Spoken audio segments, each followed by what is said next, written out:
என்ன சார் பிரச்சனை இது? ம்? தன்னுடைய அப்பா கிட்ட உட்கார்ந்து பேசலாம்ல, சரி இல்ல பண்ணலாம்ல. அ அவர் அ காலம் வரைக்கும் அவரோடவே பயணிக்கிறது அவருக்கு ஒரு நல்ல ஒரு மைலேஜ் எதிர்காலம். தானே. அது ஒரு பெரிய கிரவுட இன்னமும் அவருக்கு சேர்த்து குடுக்கும்ல.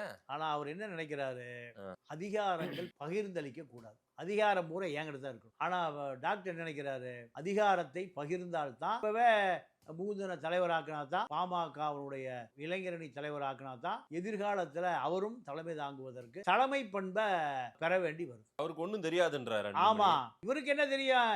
அவருக்கு இப்போ எனக்கு தெரிந்து நாங்கெல்லாம் பாமக இருந்த காலத்துல திண்டிவனம் கூட்டுறவுல தனியா ஆஸ்பத்திரி வச்சு கொடுத்தாரு. அன்புமணிக்கு. அன்புமணிக்கு எம்பிபிஎஸ் முடிச்ச உடனே மான்ஃபோர்டில் படிக்க வச்சார். ஏற்காடு மான்ஃபோர்டில் எம்பிபிஎஸ் முடிச்சுட்டு ம். ஆஸ்பத்திரி வச்சு கொடுத்தாரு. ம்.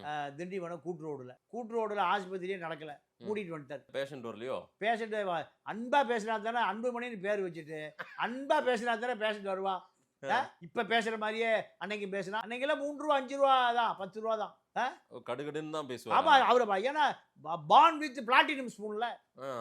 என்ன ஸ்பூனு சில்வர் எல்லாம் இல்ல. Born with platinum. பிளாட்டினம், அதாவது வெள்ளி, தங்கம், வைரம், வைடூரியம் இதெல்லாம் விட ஜாஸ்தி. அது பிளாட்டினம். பிளாட்டினம். பிறக்கும் போதே மான்ஃபோர்ட் ஸ்கூல்ல படிக்கிறார்.